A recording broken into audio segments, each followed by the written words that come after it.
Islam is a disgusting, evil, violent, stupid religion for imbeciles. And you know what? If somebody is under the sound of my voice right now hearing this on the internet and you're a Muslim, you know what? Then instead of getting mad that I'm calling you stupid, pick up this book and read it and see how stupid it is.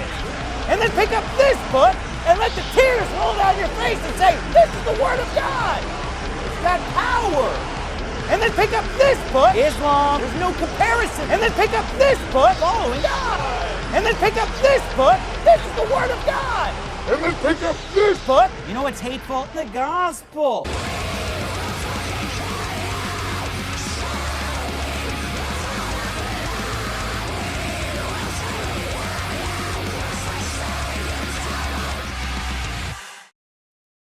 High-ranked district, here he goes, crossing himself. Oh! He's done.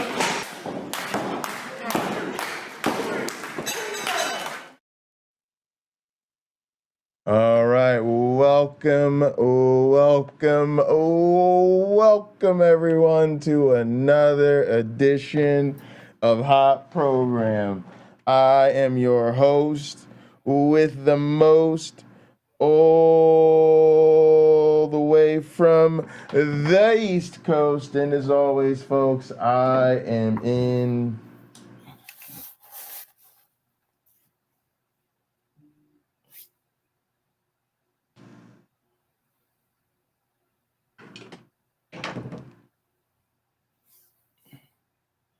airplane mode, and now a man who would give the authors of the Gospels Nobel Priest Prize if such a thing existed, a man who needs no introduction. How are you doing today? I am excellent, and I'm broadcasting from my guest bedroom since my guest moved out. So doing well, having a good Sunday, and just trucking along here. So the Nobel Peace Prize, I think maybe the gospel writers deserved it because we're still dealing with their gospels all these thousands of years later, which is kind of, Karianne, that's kind of related to the topic today because we're going to review the Mythvision video with Dr. Richard C. Miller, called Biblical Studies is a Circus Show. You know, when I hear biblical studies, I really do feel like it's kind of a debunked field. It's a bit weird. I'm wondering where he's going to take this, but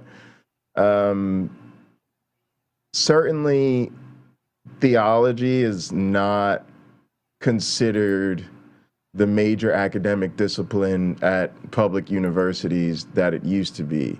Mm-hmm. Matter of fact, if you look at the course catalog of most state universities, you won't find that. Like, they may have something what accounts to a religious studies program. Typically, that's like a graduate school thing.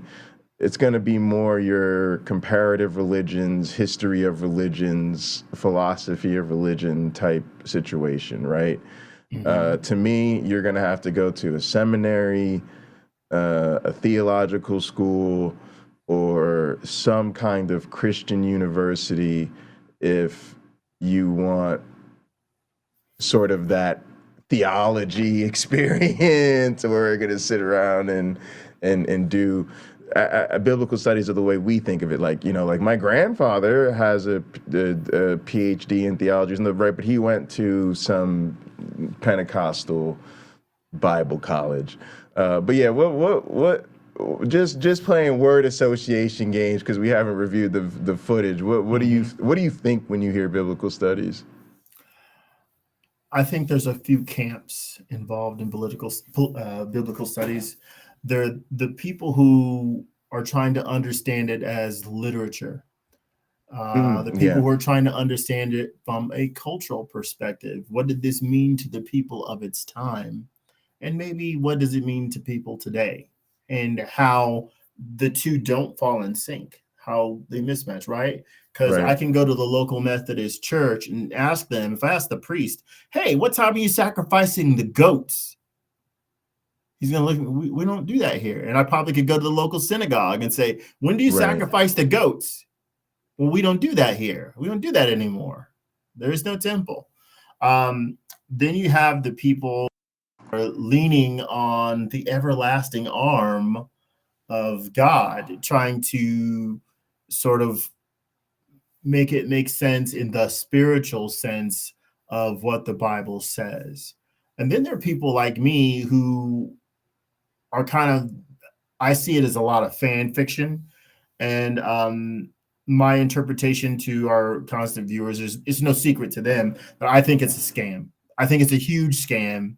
I think it's always been a scam going back to its earliest days, in a way to pull the wool over the eyes of the people. And in some cases, bring them into cultural alignment so what the Hebrews could survive in their groups. And at other times, just to take their money.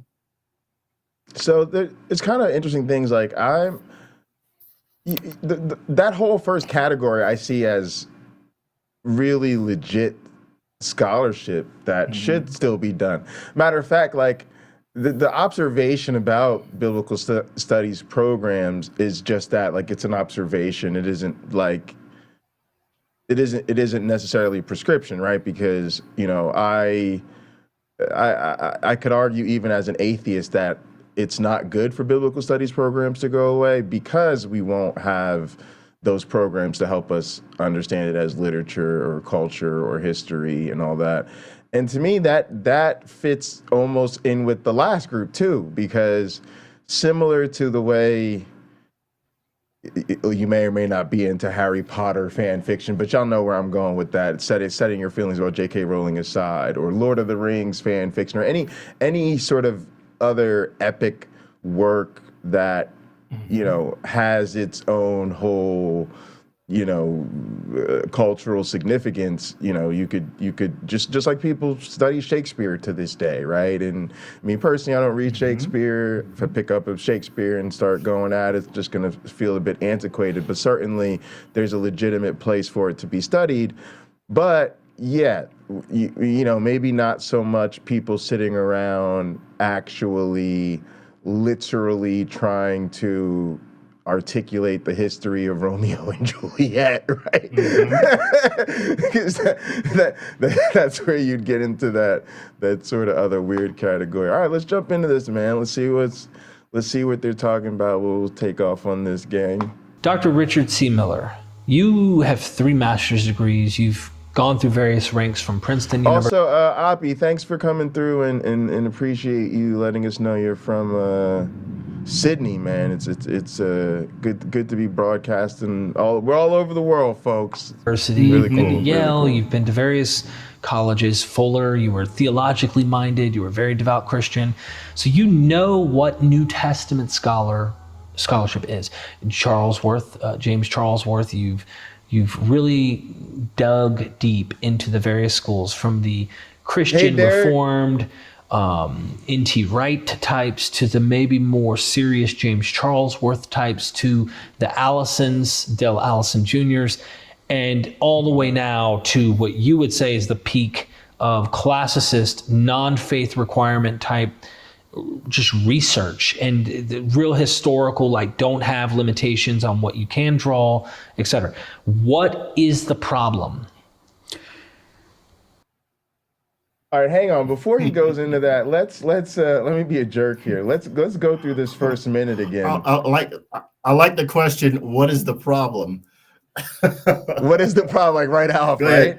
Yeah. N.T. Wright types, to the maybe more serious James Charlesworth types, to the Allisons, Dale Allison Jr.'s, and all the way now to what you would say is the peak of classicist, non-faith requirement type, just research and the real historical, like, don't have limitations on what you can draw, etc. What is the problem? Love that. The problem. Well, let me talk about some of the manifestations of the problem. Maybe we can get back into the problem by talking about that. Well, let me first start by saying I am not a member of SBL at this point. I don't believe it is a valid discursive framework for this field.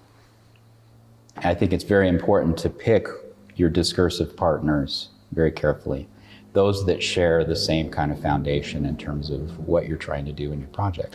All right, so SBL is the Society for Biblical Literature. Mm-hmm.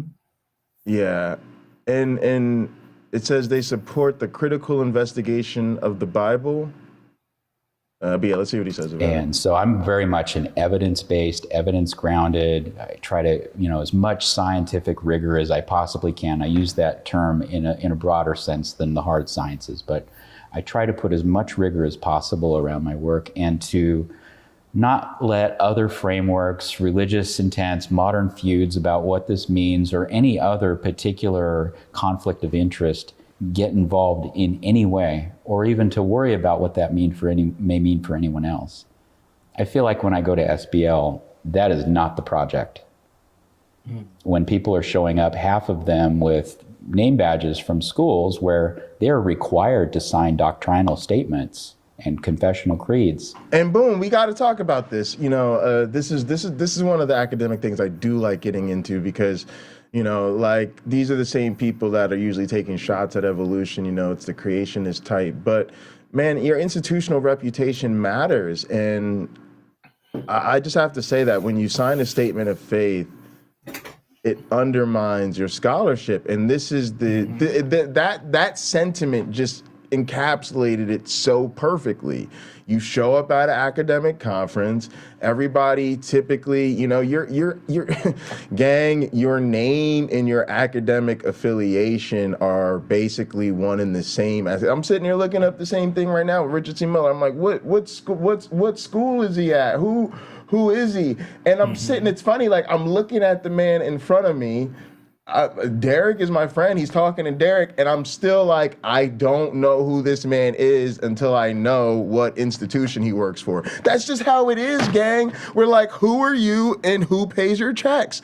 And so, like, everything I go to, it's, hi, my name's Jay Bundy. I'm a postdoctoral researcher in the Department of Ecology, Evolution, and Behavior at the University of Minnesota. Go Gophers. That's how you introduce yourself. I literally just wrote a student a letter of recommendation. Do you guys know what the first thing you need to do when you're writing a student a letter of recommendation is?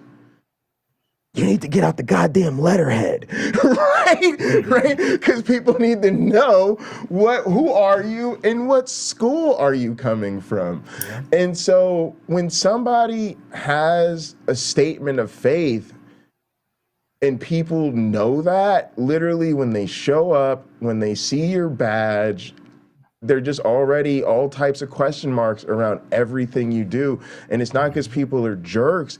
It's just because your school makes you sign a statement that makes your academic integrity very, very questionable. And then this is something I think Derek gets into, because I know he's talked to people like David Fitzgerald about this, where he tried to do research on the number of these programs that force you to sign a statement of faith. And there was just some very interesting results. First off, I don't want to mention the numbers, I don't remember the exact numbers, but the overwhelming majority do make you sign a statement of faith. And then what was crazy was the number would be way higher if it was the people that like didn't hide it. Like a lot of these institutions basically hide the fact that they make you sign a statement of faith. So like that's problematic, or it's just like in their mission and values. So it's kind of one of those deals where they don't make you sign a statement of faith, but if you sign anything that goes against it, that's like immediate grounds for dismissal or whatever. And then, also, something that people might not think about is then the professional associations. That's why he's talking about like SBL. I'm sure like there are other times where you may not work at a university that requires you to sign a statement of faith, but you may rely on publication in a particular biblical journal or working with a particular biblical professional society, and they may require you to sign a statement of faith. And so, you really want to make sure when you're dealing with a biblical scholar that you're aware of all these potential entanglements and that you clear on where they're at. Many of them would get fired. In fact, I would say most of them, absolutely, if they took my book seriously and to the extent of even agreeing with me, that would be hazardous for many, many, many careers. And so, to me, thank you so much, that is Derek. not a That's fucking discourse. awesome, man. So already 50%, just Can you pause it? no real Talk numbers about it? here, but Yeah. Okay, there's always a scripture. Matthew chapter 5, 34 to 37. Jesus says, "But I tell you, do not swear an oath at all, either by heaven, for it is God's throne, or by earth, for it is his footstool, or by Jerusalem, for it is the city of the great king. And do not swear by your head, for you cannot even make one hair white or black. All you need to say is simply yes or no. Anything beyond this comes from the evil one." Now, if you just read your own book, folks, these universities shouldn't have to make these people sign that statement of faith.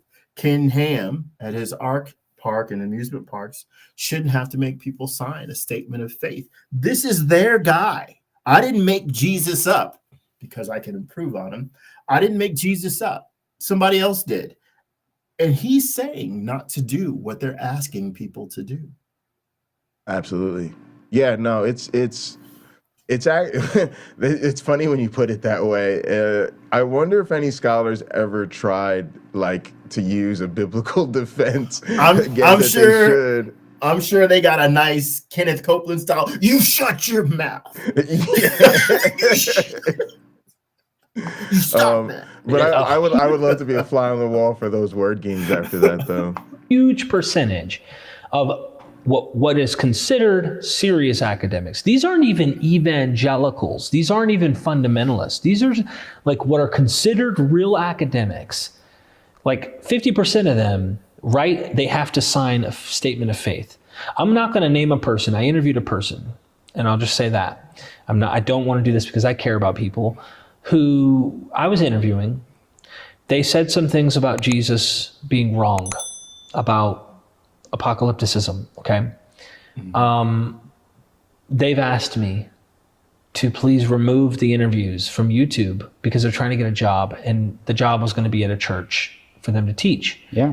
I had no problem doing that for them because I care about people more than I care about an argument on YouTube or I'm more of a people person than people realize about the whole, you just want to debunk Christianity. Look, I got friends who are Christians, but they did not want to answer certain things on camera that they were willing to tell me in private. Yeah. And that alone made me even go like, what? And I know we're sounding a bit conspiratorial here, but I want to start off, this isn't a conspiracy when you have like the Mike Laconas, for example, who literally take that Matthew 28 zombie apocalypse as allegory because he can't accept that as historical for good reason. Yeah. And he gets fired from his evangelical college. But SBL typically has people who aren't in these evangelicals, some might be, but most, from what I understand, are some prestigious schools like Princeton. Yeah. Yale, maybe at Yale, some spots. I don't know. What's the problem with that, Dr. Miller? Can't they just sign their confession and get to the truth? Well, so let me give an analogy. You're going to have a heart surgery. Now, how much witch doctorism do you want involved in that procedure? I've had 2 heart surgeries. I can speak on that. Right. Now, when I put that forward, you want... Exactly, none. And also, this is what I mean about Christians just can't have an honest conversation about Christianity. As soon as you got to remove the video, you can't answer certain questions. And I understand doing it as a courtesy to a former guest. You certainly don't want, people, losing their jobs over interviews on your channel. But it's just the type of thing that it bothers me that it doesn't bother Christians. It's just, and I don't really accept it. Like I kind of reject the naive Christian stereotype that I think is common in America. I think Christians are aware of the problems with their faith in many cases. Yes. They're just committed to overlooking it for Jesus. You know, that's somehow the greater good or something. Well, I think we have to, let's say the person Derek is referring to who he took the videos down for. If that person gets that position in that church, then they are now there to answer questions and answer them honestly. And a person, let's say the questioners in the classroom for this person are like me, where I'll show you, like, hey, it says right here in the Bible, it says this. So how do I reconcile what is unlikely with what Scripture says? You know, for me, as I would sit back in the class, I'd raise my hand. I'm like, well, look, I can show you elsewhere in the Scriptures where it says people are going to rise from the dead. And that essentially, for me, the Gospels are like a treasure hunt where they're just checking off a list of things that were supposed to happen. Well, they must have happened somewhere because we got this Jesus guy that's supposed to be the savior. You know, this guy, again, in my opinion, a cult leader, if he existed, is just, when they're writing the stories, well, all these other things must have happened. They simply must have. It must be true. You know, I can show you why the disciples are fishermen. I can show you that. It's not even, it's in the Old Testament. It's not in the New. They will be fishermen. You know, there's right. all these little details that when you don't know they're there, it can feel so true. It can feel so genuine. It doesn't lose its power in terms of kind of giving you some guidance on how to live, just because it isn't true, just because it isn't factual. Sure, I just don't think it's I don't even think it can get the guidance to live thing anymore. I mean, this kind of fits into the conversation about is it rational to believe? And there was a time when it was, right? There was a time when it was rational to believe the world was flat. There was a time when it was rational to believe that diseases were caused by dirty air. It's no longer, so somebody could still think that, but we wouldn't say that that's a good guide. And I think that that's becoming more and more true about religion, where like people will say, oh, it's a good, it'll make you a good person, or there's a good moral to the story. I actually think the story is inherently immoral. Like, it's an evil story. What's the moral of the story? The moral story is about sacrifice and substitutionary atonement and vengeance and blood magic, and I don't particularly find that a good story. And then given Jesus himself, right? Like, who talks about sin. It's like, sin isn't a thing, grow up. He's condemning people for their immorality over things we wouldn't consider immoral anymore. He tells slaves to obey their masters. So I just give people that now. If you tell me you have biblically based morality, I'm like, awesome, cool for you. Now I know you're a monster. But yeah, well, I agree with you to your point that like that stuff is still there. Like, if that's what you use it for, but. Mm-hmm. I'm not disagreeing with you. I'm saying mm-hmm. whatever the value people get from it is that value, even if the history isn't real or whatever. I'm just saying personally, I don't accept that. Like most people, I get that I'm rare. Most people think somebody walks up to you, they tell you they believe in the Bible and they believe in Jesus. You file them away as good person in your brain. My brain doesn't work that way anymore. Well, let me tell you. So inside, I'm next to my garage in this room, next to my garage. I have a wall in my garage that has hammers on it. I have masonry hammers when I do masonry. I have regular, like a ball peen hammer. I have mallets.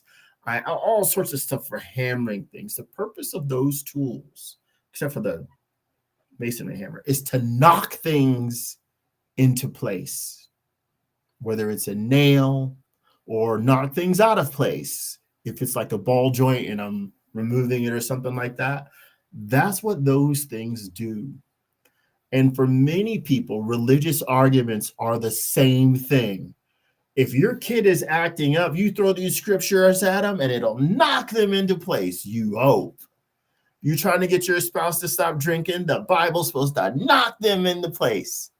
And that's what it's, in a way, it can be, it's how it can be used. I don't know that it's what it's designed for. Right, but that's what I'm saying. And just like that, it's like using a hammer to construct the World Trade Center.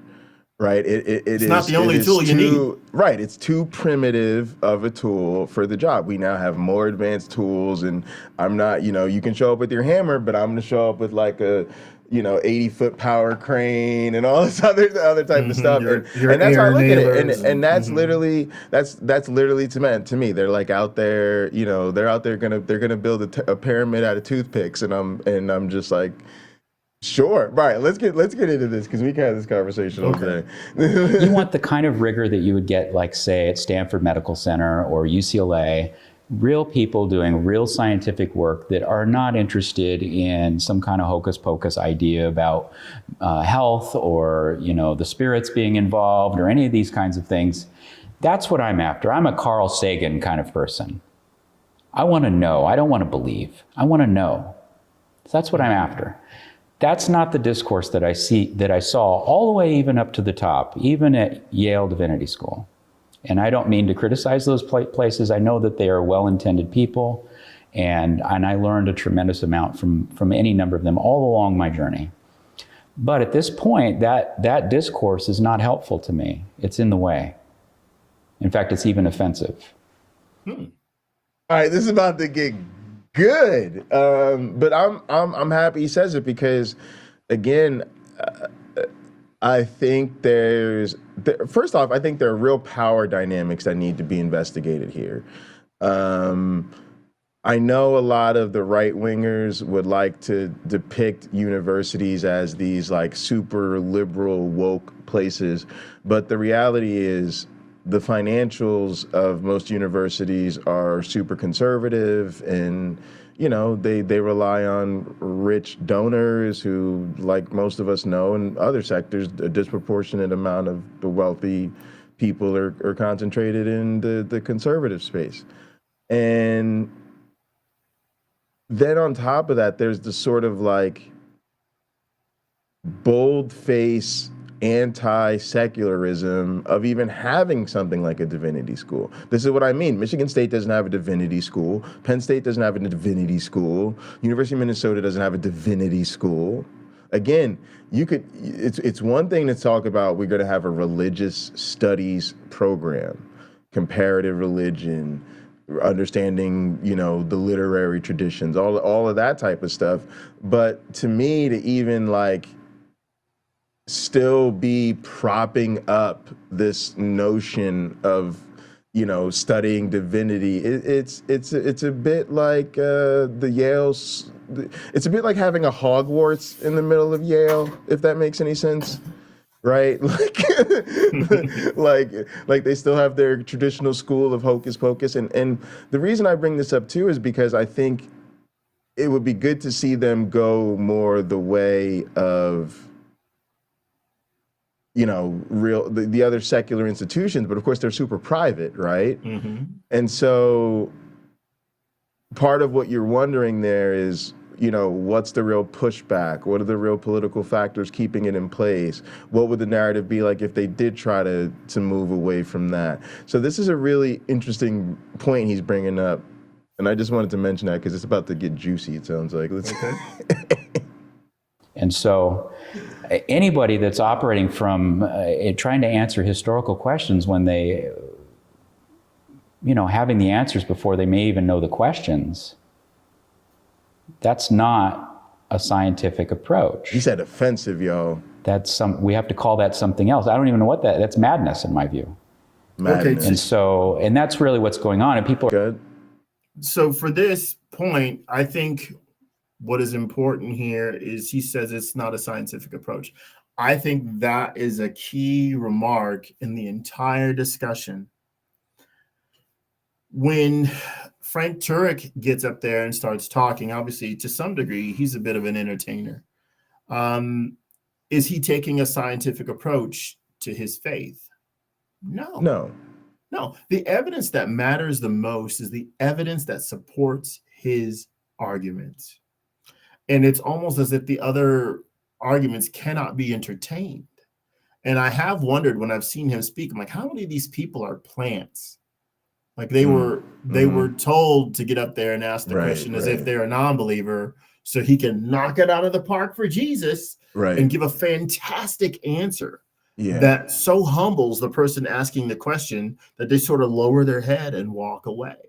Right. But that guy, you know, hey, thanks for coming up and asking that question. I appreciate it. He's part of the local Ratio Christi or something, that university or Campus Crusade for Christ. No problem. And the rest of us watching this video, we aren't made aware of that. In a way, that's unfair. Well, that theater that he's providing, if that is the case, or when that is the case, is unfair to the discussion. Right. Again, it's not scientific. And the people who worked on my heart twice and put my defibrillator in there, they're pros.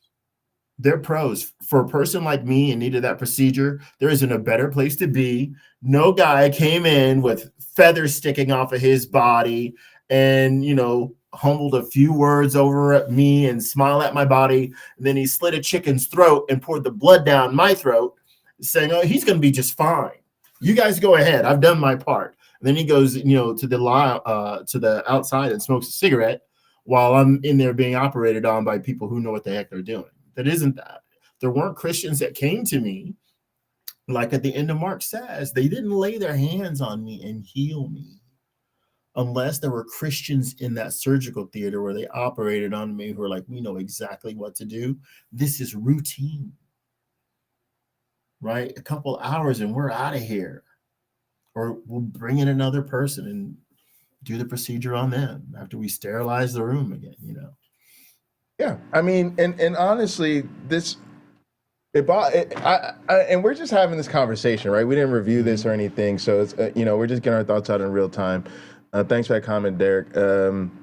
But like, this really does get to me, like, because if Michigan State University had like a school of divinity or something, I can imagine there would be a lot of pushback, and I am genuinely wondering about how the privateness of some of these older, more elite institutions with these incredible endowments, in a sense, allows them to not have to get with the times.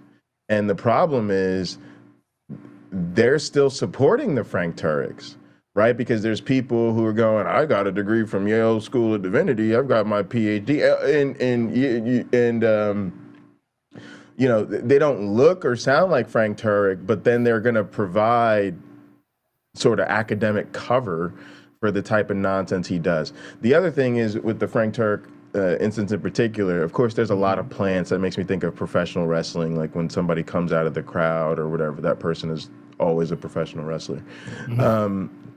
But a lot of times, if you can't do it with plants, you can just do it with strategic editing, right? And then the other thing they can do it is just with demographics. Like, you know, the man on the street interviews is compelling because it looks like a Christian just walked up to an atheist just to strike up a conversation, and the atheist is woefully, you know, unprepared. But part of it is it's a middle-aged man, you know, with his own education and nonsense, and certainly well-versed in how to be manipulative rhetorically, and he's walking around a college campus, you know, asking questions to freshmen who literally have never paid a bill in their life, some of whom don't even do their own laundry. And literally this is the first 6 months of them not living at home with their parents, right? And so, you don't have to necessarily plant them, right? Talk to that freshman in 4 years. Exactly. Right after they've been there, like, hey, look, Ray Comfort, I couldn't answer your question then, but I sure can now, and I got bad news for you. You're a liar. You may not know it, but you're misleading people. You know, Ray Comfort obviously is not the paragon of scholarship in anybody's book, least likely even in his own book. He's just regurgitating arguments that he's standing his ground.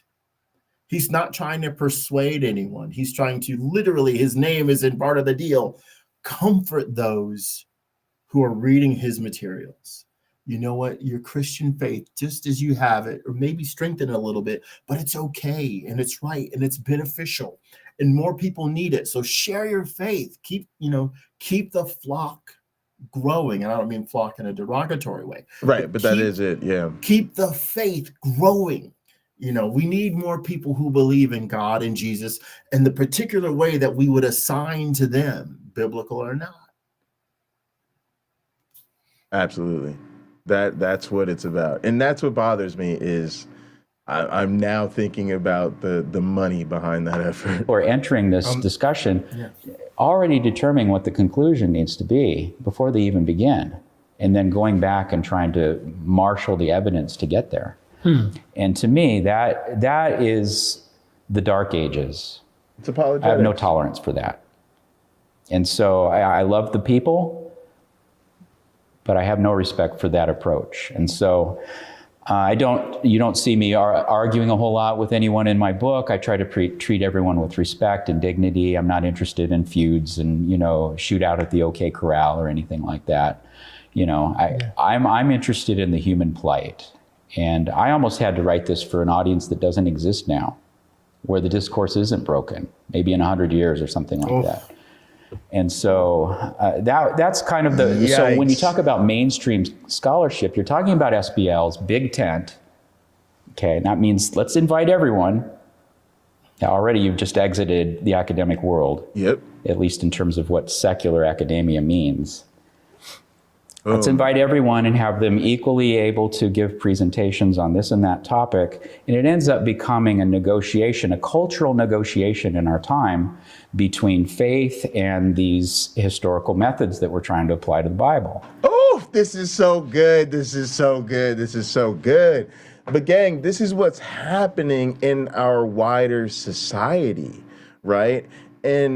And we live in times where, I hate to say it, but us secular people, we kind of represent the scientific or properly academic side of things. And that applies to us whether we're academics or not. And it's kind of something, there's never time to harp on. And that's actually why I like doing reviews of things, because you have a different perspective as a reviewer of something than you do when you're participating in the discussion. But this, to me, harkens back to his example, which he could have maybe expounded upon more, where he says, how much witchcraft or whatever do you want involved in your heart surgery, right? The obvious answer for most of us is none. I do like a good show. I ain't gonna lie. Sure. So you might like a little hocus pocus in your dinner theater, right? But probably not in your heart surgery. And most people are that way. We rely on science to make our watches work and to make our video games go. We want our teachers teaching, history as written in from the history books and not from propaganda or fairy tales. And so, but we still like even now, right? Like I remember a moment that speaks to this when I was watching Dr. Walensky from, I believe, the NIH, National Institute of Health, talk about COVID. And they were sort of lowering the recommendations of, how long you stay at home and mask wearing and all of this type of stuff. And I remember Dr. Walensky saying, these new recommendations are based largely in part on what people can tolerate. And I'm sitting there going, how about you give us what we need to do based on the science, and then we work on getting people to tolerate what we need to do scientifically. Well, as you've heard me say numerous times, you can train a society to do pretty much whatever you want them to. Yeah, it's not even hard, especially not now with all how easy it is to communicate with people. But what they were saying was that we needed to compromise between, the people who wanted to do these things and the people who didn't. In other words, it was the cultural negotiation, right? That's what she was saying. She was saying we can't just go with the science, and we can't just go with what the pro-science people say. We have all these people who don't want to take the vaccine, and they don't want any mandates, and they don't want to wear masks, and they don't want to social distance, right? And since everybody's going to sit down at the table together, we've got to come up with a compromise plan that everybody can, right? But so this is what I'm saying. This is what's happening it's happening in our conversations about energy. It's happening in our conversations about the economy. It's still happening in our conversations about who won the goddamn election. Like, we have literal people who swear allegiance to Donald Trump and, play the whole "that's not my president" game. It's just really weird. It does really bother me that there's just so much of this going on. Well, I want to I'm not going to quote Dr. Miller exactly, so I'm sort of paraphrasing. Dr. Miller commented that he wrote this book for an audience that doesn't exist. Did he say almost doesn't exist, or doesn't exist yet or anymore? I forget how he said. Oh yeah, it doesn't exist yet, maybe. Yeah, okay, doesn't exist. Okay, yeah. That is a key comment. Yeah, it really was. In terms of biblical studies, because there is a spectrum. There are gradations of people's faith. There are those people who do approach the Bible with an analytical mind. When I was a Christian and I was reading the Bible, I didn't use my analytical skills to interpret what I was reading most of the time, because I was taught that this is sacred, it's special, you're not supposed to change it, you're not really supposed to interpret it. The Holy Spirit will tell you what to think. Okay, but I then started going to various churches, and I learned that people, and you can see this on YouTube without going to churches, how different people will interpret the very same things in different ways. And someone will say to you, oh, that means that it's a living text. Do you see? As you grow and learn, the Bible grows and teaches with you. That is a spectacular thing to say. It's a beautiful lie. Well, a person's ability to mature is wonderful. It is essential. Our desire for understanding, and later what comes along to teach others, right? You want to see others grow and mature and learn. It's very satisfying to watch someone get what you've been teaching them. So that's part of it too. But his comment also reminded me of the book of Enoch, which says that what Enoch is saying is not for his generation, but for a remote one. It made me think of that too. And I think at the time of the Gospels, when they were written, that was supposedly the time when all these other events were to be coming to fruition that Enoch was speaking of, if they hadn't already, or something similar that you can say, well, that's close enough, hadn't come already. So I think with Dr. Miller's book that he's written, there's going to be an audience, or there already is an audience that is ready to receive it. But now I guess my question for Dr. Miller, and if you're still in the audience, which needs to happen first? People need to see your book first, or do they need to see the Bible first and then come to your book later to have a reasoned approach to studying the material? Yeah, I mean, I just think we're stuck. I think we're in a period where religion is plainly falsified. I think we're in it's obvious there's no God. It's obvious that the Bible's not true, but that isn't the cultural narrative. And so I think what he's kind of saying is, like early evolutionary biologists and people like that, who, they could see what the evidence was suggesting, and they could write about it. They were still trying to work through the language of it, but at the same time, the sort of the temperature in the room wasn't ready to really, move the field along. There wasn't even a biology back then. These guys were called naturalists, and naturalism was still an offspring of philosophy, right? These were the people, they were natural philosophers, right? So when you lived in the world of natural philosophers, you could not speak about biology the same way we do today.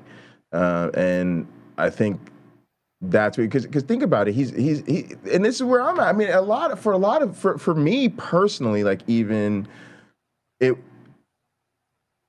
I was early enough to like have a different career, right? Like there was a time in my life, like people might not be aware of this, but like I worked at a church, right? And there was I did want to go to law school, but there was a time I considered not going back to Penn State, or like I wanted to like finish my degree online maybe, because I wanted to continue working at a church. And I was doing well, and I knew I sort of had good prospects politically and legally, and I enjoyed working at it as a community organizer, and so that path was there, right? And my advisor wouldn't allow that. He was like, I'm not going to let you finish your degree in social dynamics unless you come back. So I went back. I started doing research. I got super into research. I decided I was early enough in my career, hey, I don't necessarily have to go to law school. I can actually go to grad school. I can get a PhD in STEM. Right, I can become a scientist. I can become an actual researcher. So that shift could happen in my lifetime, right? But for a lot of people, they're older, right? They finished schooling while they were still in the faith, and now they're fully Bible scholars, and it's harder for them to make that shift. But furthermore, society has not made that shift. So yeah, I definitely get that feeling, because I felt that way. Well, like when I was in a church, I remember being surrounded by good Christians, and I remember that distinct feeling that the Christianity that I grew up with just wasn't going to work anymore. Like eventually we were going to have to accept that humans evolved. We were going to have to accept that, we probably won't ever accept a supernatural explanation for the origins of the universe or the planet. We're going to have to accept that there's probably no life after death. And like, these were just present scientific realities. They're going to be very difficult to teach kids any differently. And so I remember this feeling of like I was holding on, trying to hang in there with Christianity, because I wanted to see what Christianity was going to become after. Like, what was Christianity going to look like once all of those things were accepted, right? And I eventually realized that I'm not under the impression that that's going to happen. I'm under the impression that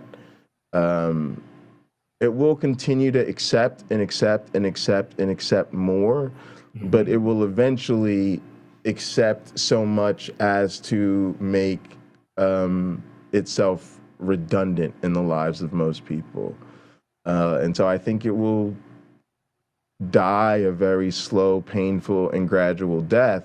And I think what he's talking to is the fact that people haven't, we're not there yet. We're not there yet. We're still in like this violent kickback phase where they're trying to silence people, right? They're trying to double down. They're trying to, make sure you sign your statement of faith. And hey, Derek, delete that video so I don't get screwed over in the job market, right? And, they're doing all these apologetic channels, right? I mean, look how hard they're pushing in new media, right? So I think what he's saying is we're not there yet. He's like, I see it. I see that this is totally dishonest. This is unacceptable. But Well, we're not there yet. Dr. Miller, I get from this conversation he's having with Derek, isn't trying to reach a general audience. He's trying to reach a more academic, more specific one. I would say my mother's a Christian. I don't think she knows what the problems are. But my uncle, who's a minister, I'm sure he knows what some of the problems are. My aunt, who's in ministry as well, I'm sure she knows what some of the problems are. The people in the SBL, a lot of them know what the problems are. And the trick is reconciling faith. I'd say more than faith, reconciling actual belief, right? Because we can be pretty sure that there's no zombies running around after Jesus died on the cross, right? We can be pretty sure. Right. But the Bible says it happened. So someone like Mike Licona, who is trying to reconcile the two, because faith and belief are not the same thing. He's trying to reconcile the two, and he could be honest enough to say that's got a mythological core, perhaps. But all these other things, right, are still true. And I'm going to list some. I don't know that this is Licona's list, so I'm not crediting. Right. So things like Jesus walking on water, Jesus feeding the 5,000, Jesus feeding the 4,000, Jesus giving the Sermon on the Mount. Even though I can show you in Matthew chapter 5-7 what the Sermon on the Mount is, that it's an outline for what happens in the entire book of Matthew. It's like a literary trick. I was taught to do this in high school. Sure. So I can Mike Licona, someone like him, could say that, Jesus did all these things. He brought people back from the dead and so on, and be completely excited about those things as true events. Yes, and they do that all the time. Yeah, and he can't prove that it's true. So for some of those things, his faith has to do almost no work. Like there's no challenge there. It's just fine. Believing it, there's no challenge there. It's just fine. I accept all those things. In a way, when Christians say like they have a personal relationship with Jesus, part of me wants to laugh. Yeah. But I typically don't, because I know it's true. I know it's true.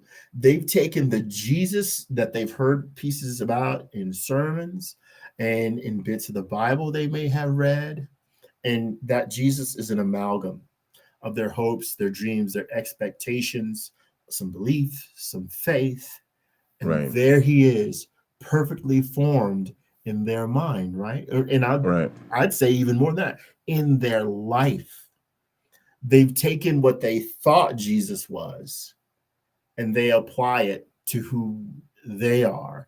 And then they start applying it to you. They apply it to me. They apply it to the people in the grocery store, right? So that's, in my view, that's what's going on there. And that's why faith can be so strong. If that person begins to have actual expectations, that's when it can crumble. If you don't accept that this or that will happen in God's time, as I couldn't do that anymore, that's when it begins to crumble. My mother's going to have a surgery, a life-altering surgery coming up this week. And my brother and a friend of ours from our childhood and one of my other brothers were driving down to the hospital to be there for my mom's surgery. And somebody brought up Jesus as we were having this conference phone call. And I said, I don't think that Jesus will be lending a hand so that our mother doesn't need this surgery. Right. You can be sure. You can be sure she's already prayed about this and was not healed. Right. You can be sure. Right. But at 84, what else has she got to hold on to?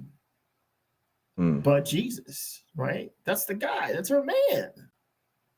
He's supposed to fix it, even though it will cost tens of thousands of dollars by people whose collective educations, cost in the millions.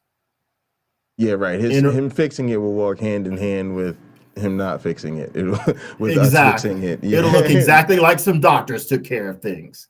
It'll look exactly the same. Well, those are just instruments that God used to achieve the outcome. Then why did God use the people in billing to also achieve a separate outcome of making a hefty profit for the hospital?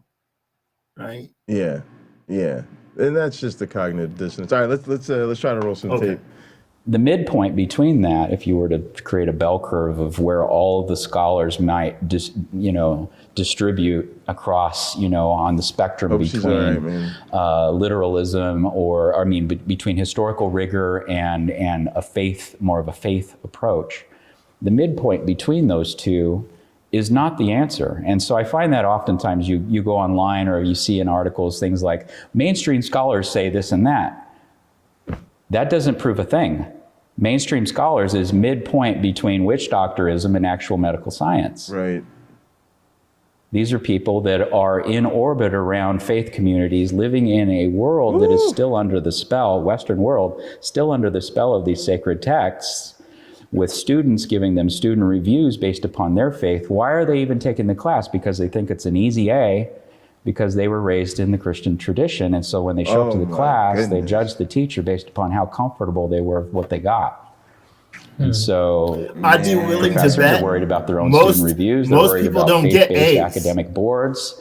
A publication. Oh no, no, they're wrong. They're usually wrong. But this is fire. How do you? Oh, go ahead. Yeah. Now, I'd be willing to say most students entering biblical studies struggle because it's not what it means to you, it's history. It's what it actually means. It's digging into the Hebrew. It's digging into culture. This isn't Jesus from Main Street. Right. This is supposed to be, or Moses from Main Street, right? It's not what we've made them into. Biblical studies is, what were these characters or people? What were they meant to be? Who were they really? And those aren't the same questions, because a person might be real but put into a parable in order to communicate to the culture whatever particular lesson was hoped for, right? We hope people can learn this. We intend to indoctrinate people with the following things, but we must present them as truths, historical truths with eponymous ancestors, which we can't tell them that's how it is, but we want them to accept this because we need to effect the following changes in our changing culture in order to preserve our tribes. Yeah, 100%. Publish something like what I've published to a society that is still very much under the spell of these texts, is not interested in hearing them be what they find dear and comforting deconstructed.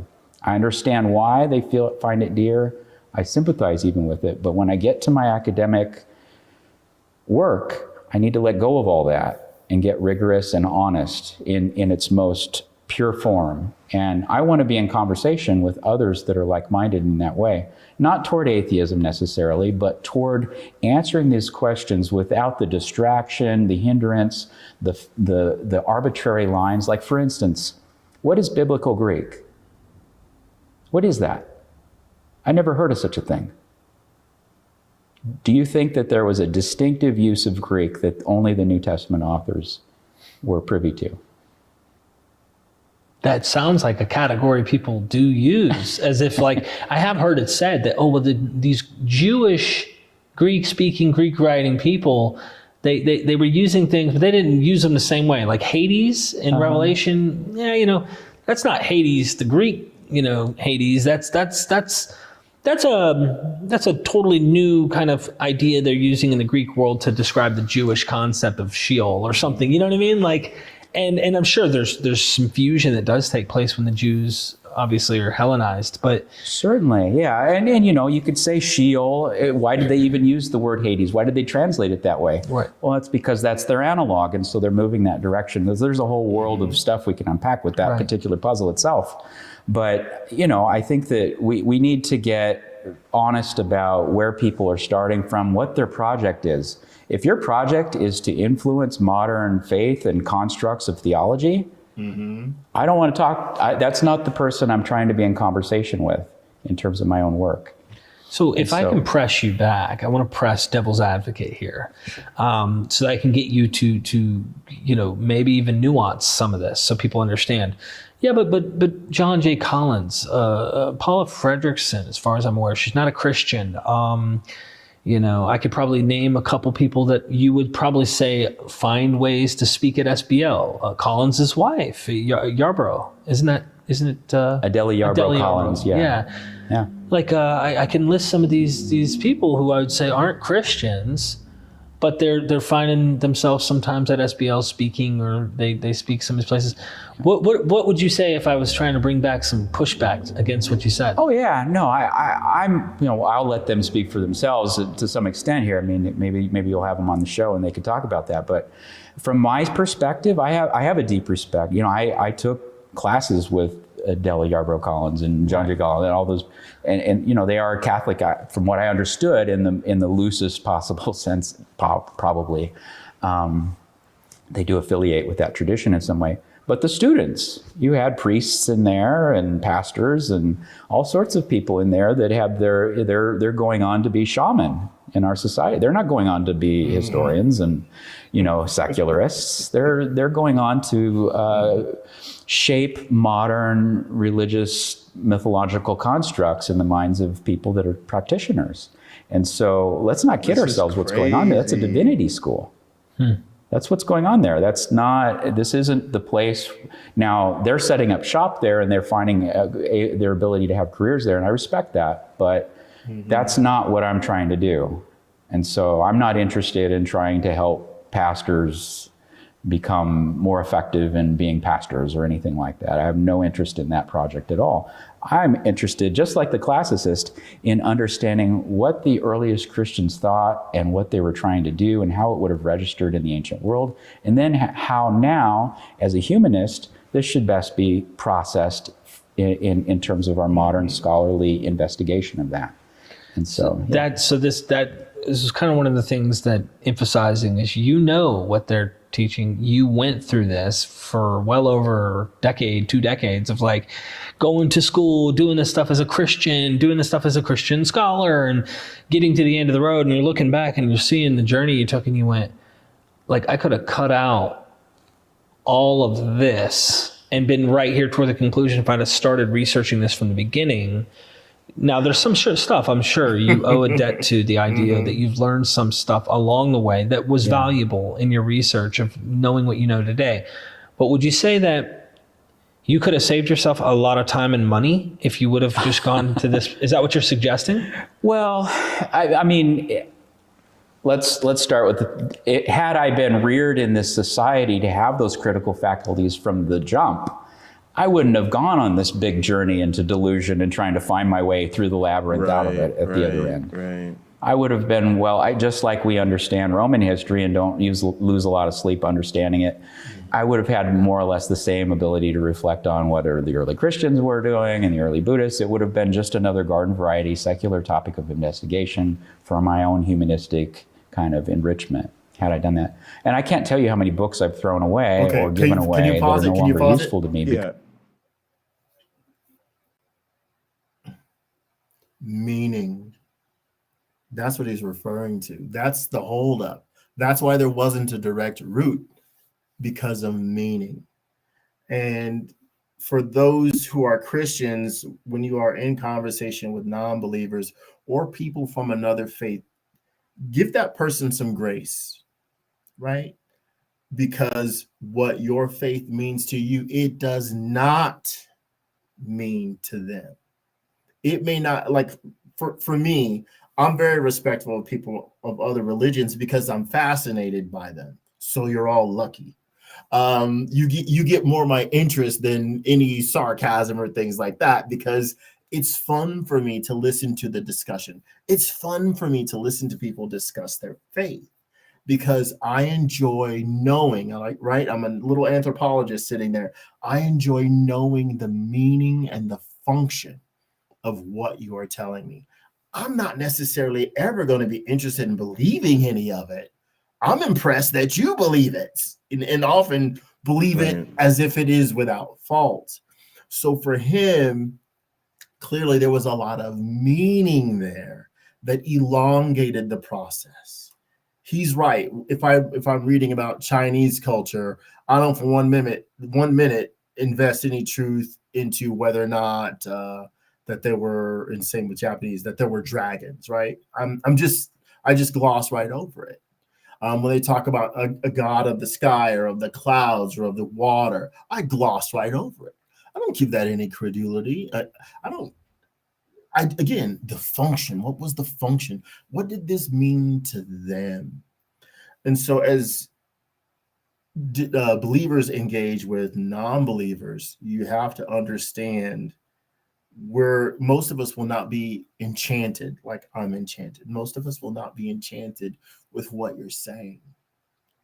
And you have to understand that and just realize you may just have someone who's a really good listener and is enjoying the conversation with you, but has no intention of believing in God and Jesus and angels, and that Moses was able to win a battle because he sat on a hill and his brother and sister held his arms up while when he got tired. It's not that things like that are true. Yeah, I also just think there's people like me just because I want to make sure we try to get through some more of this, but sure. A lot of us now are just going to have bad reactions. We're going to associate your story with your identity with a group, and we're more concerned about that group's role in society. And so, that's that. And I think that's the part people are going to struggle with. It's the association, right? Because they come beaming with the smile and the warmth because that's what they feel in their heart. But like you said, a lot of us don't feel that same way about it. Yeah. I think a good thing to ask is, what is the takeaway? What do you, if you're on an airplane or whatever, actually don't do it on an airplane, because if you convince a non-believer that his ideas are rubbish, he might try to stab you with your fork or something like that. So it's fascinating. But a question would be, and I think I'll ask this from now on, what is the takeaway? As you are sharing this with me, what am I supposed to walk away with? And if the discussion is a scholarly one, I think that question's even more important, because if a person is approaching the Christian religion, let's say, from a scholarly point of view, and they still believe it, I really want to know what's going on in that person's head. If they're not a multimillionaire from it and they still believe it, sit next to me. Sit next to me. I don't know. Yeah, they're just apologetics, man. Because they are steeped in theological. They're theological projects. There's all of, even the most distant participants in our discourse often are still, even unbeknownst to them, unwittingly often, still in orbit around that gravitational center of faith. Yeah, that's why. It's such a powerful influence. Mm-hmm. No one wants to. There's too much at stake there. And so Pascal's wager, maybe we can get into that in another video, but that's a major part of this that needs to come into play that doesn't exist for other subject matters. And the sunk cost fallacy. What's at stake for society, culture, their own eternal destiny, their own sense of comfort and construction of their own identity? There's too much self-interest in this field. And in my view, that disqualifies nearly all of the participants. And so I know that's going to sound crazy, but I think that's honest. So this leads to the final question in the scholarship issue. We pick up classics. I go to Yale. I want to go in the classics department. Just suppose I'm already an undergraduate. I'm already on my way up there. I'm going to do a PhD program. I'm going to be a classicist. I go into this and I'm going to pick up the study of ancient Greek, Roman mythology. There is no nexus surrounding some center gravitational pull of like Hercules really with him or without him, you never know, you can go to hell. But I want to know what the truth is about Greek and Roman society, the ins, the outs. There's really nothing about Hercules, Asclepius, anything Greek and Roman that is untouchable. There is no limit to what I could explore pertaining to classics. And so it's a fair, safe, go in. You don't have to deal with someone going, hey, Hercules really did jump on that pyre and actually did go to heaven. Nobody's arguing that in the classics department. Right. And so what would you recommend, since we talked about the problems and how we really cannot sit here and throw around consensus or like, I have 10 scholars who say you're wrong, because you could do that with evangelicals. And this happens in the discourse online with people I deal with. They list off, Craig Evans said, and N.T. Wright said, and William Lane Craig said, and so did the Lydia and Tim McGrew and all these Christian apologists. Look at all these scholars who said this. And then the other guys come in and go, well, Bart Ehrman said, and John J. Cullen said, and so-and-so said.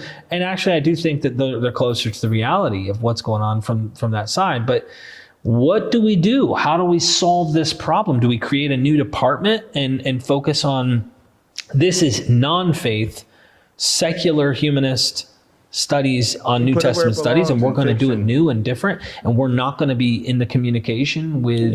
Just put it in the classics department. Well, I've identifying this problem. First off, I want to say, lots of times I'm perceived as on the radical far end of the discussion. Like, in fact, I even read, there was a blog or something that came out of a few days ago where it was like Miller and like a few of the, were kind of like pushed off to the margins, like just these wild, like desperados.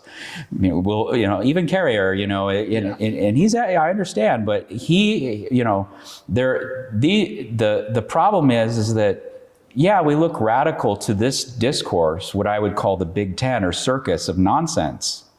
But if you get to the actual discourse, the human discourse, the secular academic discourse, we're smack dab in the middle. We are mainstream. Those guys don't want to go to SBL. They think it's a circus. And so they don't want to have any part of it. That maelstrom of belief and all of the loaded topics and all the charged kind of politics that's going on with that. And so I even brought up to Cusco, the former president of SBL, when I was more involved there, before I got completely frustrated. I said, why don't we have a checkbox at least, so that when people start sessions at the conference, they could indicate this is a purely secular session, or this is a purely evidence-driven humanistic kind of platform. Please do not, we do not invite, discussion that's aimed at theological constructs or anything that's motivated by faith whatsoever. Even if you were to announce that, people would show up and still import all of their beliefs and so on. Of course. So yeah, it's almost impossible basically to get out of that. Can I comment on I just decided that my discourse is going. So, okay, he's making a good point. And I recently saw, I don't know how many people know about the Monster Energy can lady who was saying like, this is satanic and it's got 666 on the can, and okay, she's fascinating to listen to. She recently stood up while someone else was speaking, and spoke over them and was trying to reiterate how important that faith in the Bible was and that God is right, blah, blah, blah. We will not, it was a Muslim person speaking. We won't tolerate this, that sort of thing, which is hugely disrespectful. I'm not so sure God would be on board because it's the same God. But anyway, what people fear in this sphere of conversation, what people fear is that they will be made irrelevant somehow. Their position will be made irrelevant if they aren't heard out. Having some sort of, I want to say warning label, that's terrible. So let's just say checkboxes he did, but having some sort of indicator, the focus of this discussion of my presentation isn't faith-based. It isn't couched in the realm of faith. We are simply talking about the material in its cultural context. No, you're right. Yeah, and not how you feel. Yeah, it's not about how you feel. And what we get, and we see it in American society today, is people shouting at other people who don't share their faith, what their faith means. Or there was that, I saw some Aaron Ra videos where he was down at some satanic conference or whatever. And the Christians were arguing with each other. And this evidently is something that has happened more than once, where Christians disagree on doctrine. But I think the people going to SBL meetings should be adult enough to not take it there. Yeah, but that's the problem. So you're right, but they're also right. And that's and the fact that they're even having this conversation is why biblical studies is a joke. Why it's Hogwarts. Because real academics we don't have to have these conversations. And this is not appropriate. And these people are going to be made irrelevant. And this is the message that the most of us, especially those of us that are non-believers, need to have the audacity. We need the audacity to look these people in the face and tell them, you need to get on board with the rest of us because you are making yourself. They're digging their own grave. Outside of that, I take my hat off to those people that are still out there. A lot of them are orbiting so far out there, like the John J. Collinses and stuff, that they're still extremely informative to me and helpful, and I respect them. But they also there's a place they've kept their career. Like you're suggesting that there would be no way to probably keep that career and do what you were doing and write what you're writing and actually teach what you're teaching here and keep a career at somewhere like Yale Divinity or Princeton Theological or any of these places. You would probably lose your job without a doubt. Well, I haven't heard the phone call yet, and I don't know. I mean, I understand that maybe they see me as not qualified or something like that. I don't know what they're very selective and they only have openings here and there, and I'm probably not on their short list at this point. But just this kind of stuff, I mean, that's what they'd have to weigh through. Do we want somebody like this that's doing work that's so upsetting to so many people in a context where we're training ministers and clergy and clerics and this kind of thing? Is that where he belongs? Yeah, I'd love to see scholarship, the institutions incorporate people like you to give people of faith at least knowing, like they do. They teach them things about contradictions. They teach them all this stuff. They don't preach that stuff. They're not, but it'd be at least in the right direction of letting them hear that discourse. Instead, you're not. So the final thing about that, I'd like to say is you're suggesting that the people who think SBL and other societies like that are circuses, to use your words, is a big clown show of like circus. I have to emphasize that. So, is that these are probably classicists who see they don't want to wade into the storm of New Testament drama that goes on, even though they might see it actually categorized in that vein. It is a classicist thing. It is a Greek thing. It is a Hellenized thing that would fit right into classics and work perfectly. But because so much drama is attached to it, because we have a living religion still, whereas like there might be people out there who worship Zeus in the world or think Hercules is true. There is no systematic power. They have no power. There's so little in the world, so it's okay. Like they're irrelevant to the discussion. Yeah, that's the opposite of the case here. Yeah. So you're saying that's why the living religion has that much power, strength, and struggle that they don't even want to engage in dialogue because of this. Yeah. I think that, and my doctoral work was transdisciplinary. I took a lot of classics courses. I had a lot of classics, professors over me, training me from various places, UCLA, Yale, the Claremont colleges, and other places. And so I was in those contexts, and I got to hear what the backroom discussions were at a lot of these places. And no, they don't want to touch this with a 10-foot pole. They're not interested. Even the people that I got on my dissertation committee, it was a little bit of a struggle to get them to be part of it. And I thank them because their careers are now tied to my work in some way that they might not have signed on for that. They don't want to be part of being pulled into some apologetic debate with people throwing, mud and poop at them. And they've got dignified careers all in their own right, and they didn't sign up for that. And so it definitely spoils and ruins, and I think utterly destroys the discourse. The Greek lexicon, for instance, there's no such thing as a New Testament lexicon. It doesn't exist.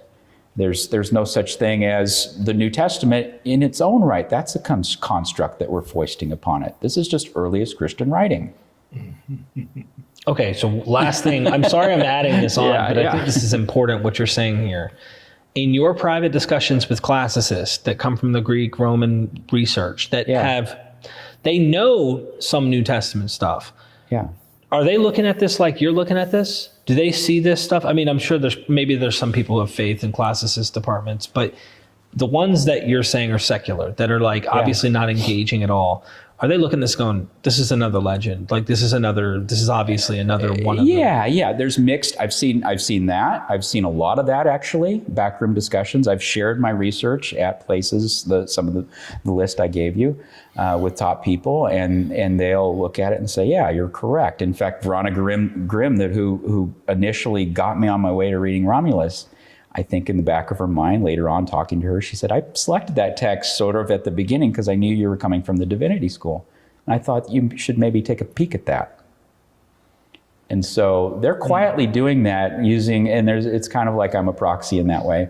But, so those are backroom kind of ivory tower academic discussions that the world, the larger world is not privy to. There are others too that were trained to, because they're also trained to have that dividing line. And so some of them, their Christianity course that they take basically says, no, nothing to see here, move on. This is all Jewish. Mm-hmm. And so they're trained also to draw that line in the sand. And a lot of that line starts to, get disrupted as they begin actually doing their real work over time. And that's where I find these interesting and very honest discussions. So you, Robin Faith Walsh, Dennis McDonald, Litwa would be in this category at least, and you, of course, we'll get later into some of the criticisms of the recent work, how the Gospels became history and stuff. But these are people that we can say are at least engaging as fair and as close to what the reality is with this literature in a Greek, Roman, Jewish world. Yeah. Now that doesn't mean we're all right, but at least we're on the golf course. Got it. We're on the golf course, we're hitting the ball. Now, what's bizarre to me is oftentimes when you go to actual normal, what we would call mainstream New Testament studies, they think they're just on the putting green perfecting their discussion. This group that you're talking about, those that are doing true transdisciplinary work that's untethered to theology from a classicist, hybridic kind of perspective, we don't even think they're on the golf course.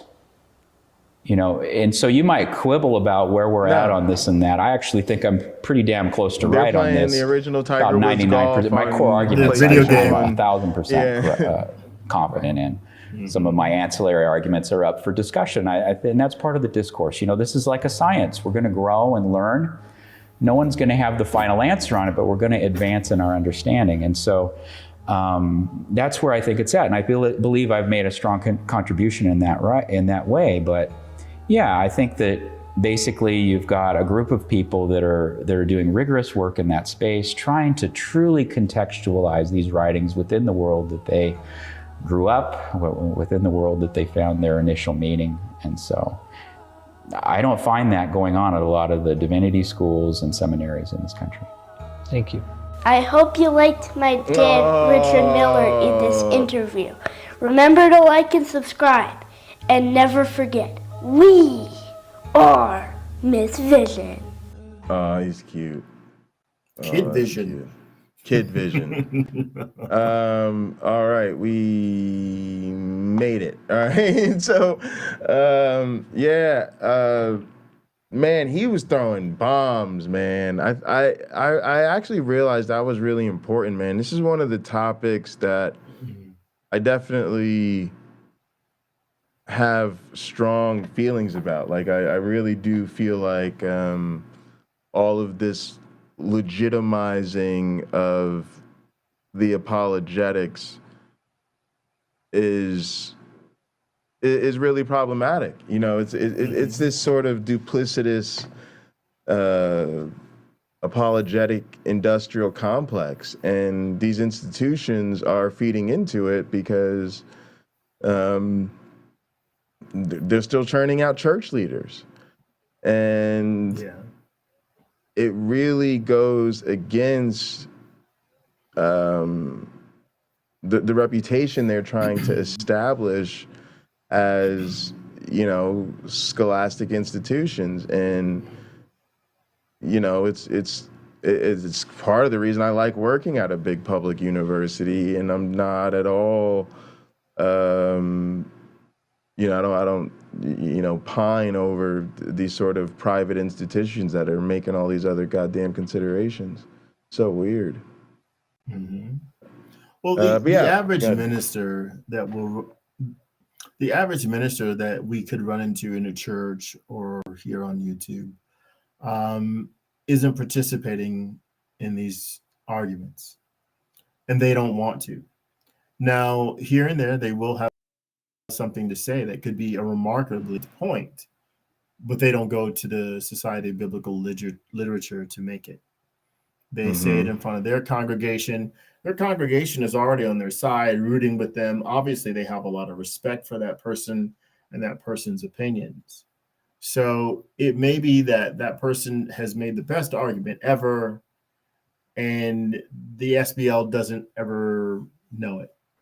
Or they're making the worst arguments ever, and they will tremble in fear of their opinions being critically examined in the SBL.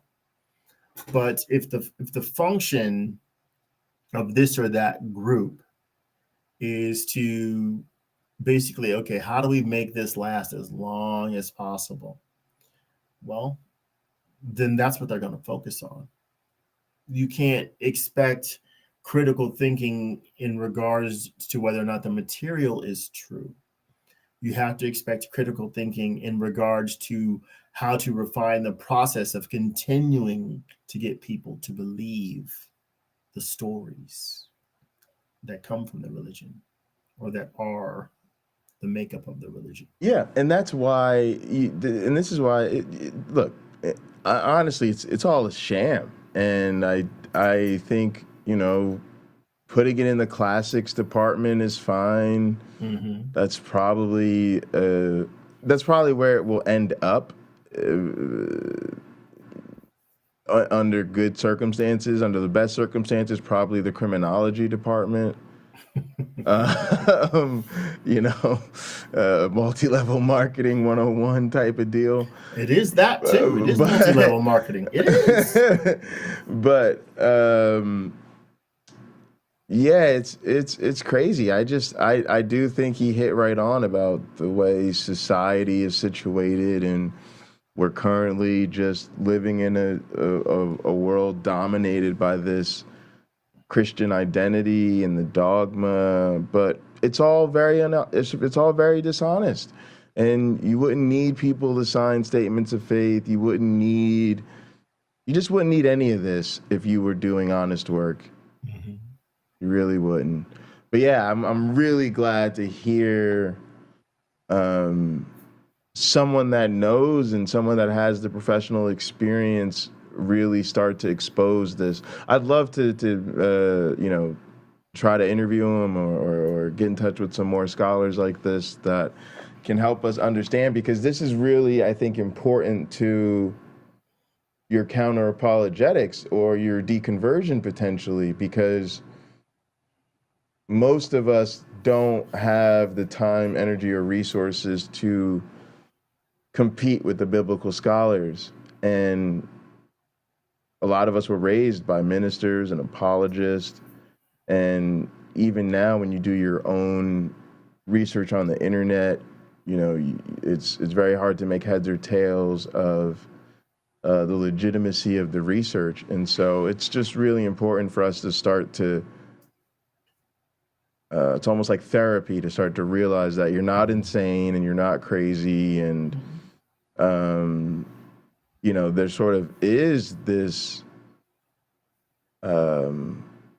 conspiratorial, it's very mafia. The church operates like a mafia. Everybody's got to, or like secession, everybody's got to sign NDAs, and you can't go against the public narrative, and just it's an outgrowth of the religion. It's all about control. So yeah, and I hope he gets support from other scholars, and I don't know how you could see Derek is really somehow keeping up with all of this, but he definitely enjoyed this interview. You could see he was really enjoying what he was hearing in the interview. But I don't know how but he's been able to keep track of sort of who are the scholars that are more towards the critical approach and secular in their methods versus, who are the apologists, and it's all very impressive. Well, the critical ones are, in my opinion, the best ones to listen to because they aren't serving you the same old hash.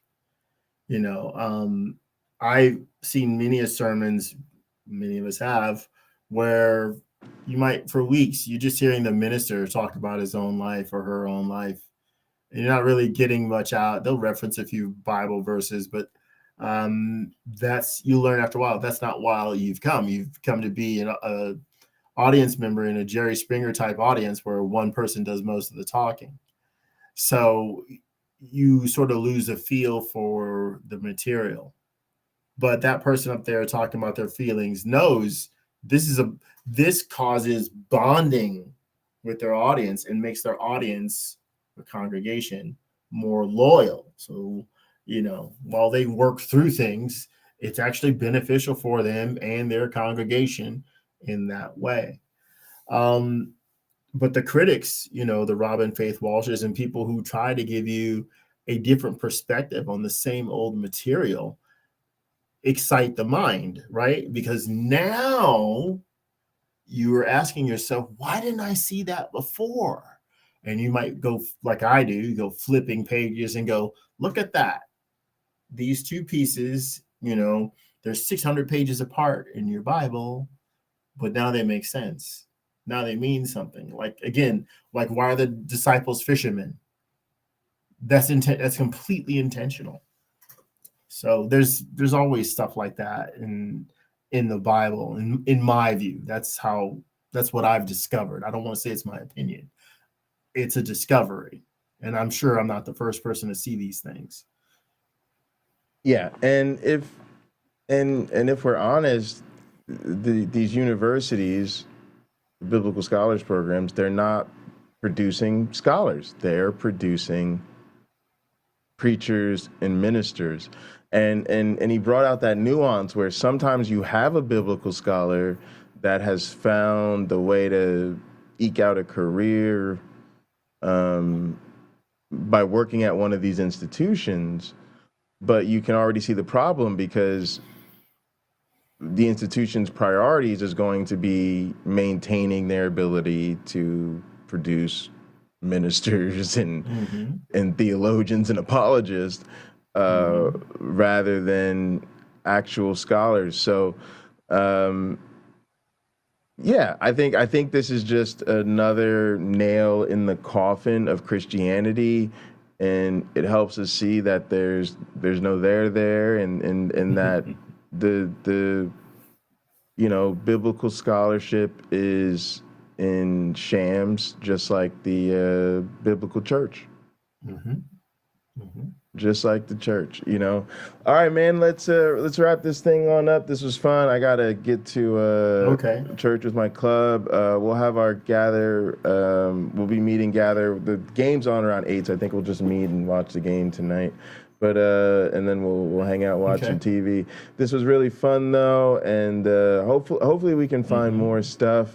I know Richard and Derek did some other interviews, and we can find some more content. But yeah, I really enjoyed this episode, and for me, me too. Yeah, I think it's time for us to just add this to our toolkit. Is you're going to deal with family and friends that are Christians and believers. A lot of times when they do go to engage in these conversations, they are going to have their confidence bolstered by apologists and biblical scholars, and it's important that we're prepared to walk them through the issues with these scholars. Yeah, what you got? Anything to close this with? I do, but sort of off topic. Big Wayne said, why is like his grandmother's bed in my room here? So yeah, this is old. I don't know how old this is, but I joked that there are other things in here like that butterfly over my shoulder. So I like mid-century things. So this is probably also in his grandmother's bedroom. Oh. It's actually a music box. Oh, is it? And it works. Wow. All right. Yeah, it works.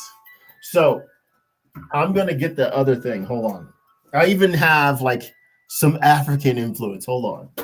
This is what my one black friend cribs. It's got to be it's got to be a cribs. mask. That's if it's like grandma, you gotta have a, It's almost that. It's the almost mask that. of the big vase. I'm actually a fan of music boxes. I think most of them sound really good. They're actually like percussion, right? They're very progressive. They sound close to like a glockenspiel.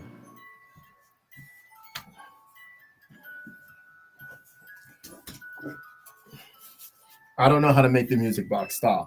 So just for you, Wayne, this is one of those nice. butterflies made out of strings or thread. It's probably not. If you have kids, this might be a fun little activity to do with your kids. And just pound little nails into a piece of cardboard and start wrapping it. This beautiful painting, is this from Georgia? I think this is from Georgia. So this is from an artist in Tbilisi, Georgia. Beautiful. And then for the African thing, I have another one of these, but it fell on the floor. So I have copied the style of his grandmother's bedroom. I even have a drawing in a gold made by one of my ex-girlfriends. Nice. Mm-hmm. All right. Well, what are you got some concluding thoughts here? So I got to get to my meeting. Oh, for Hot Program in general, I would just say everybody just keep enjoying your life and be careful who you respond to on Facebook Marketplace because there's a lot of scams. Don't send money. Don't send money until you get your goods. Be careful about which biblical studies program. I think Heathen Queen just got into a biblical studies program, but I'm sure it's one of the secular ones. So yeah, man. Oh, interesting. As always, gang, appreciate you guys. As always, come link up and gather. Be good to yourselves and each other. We'll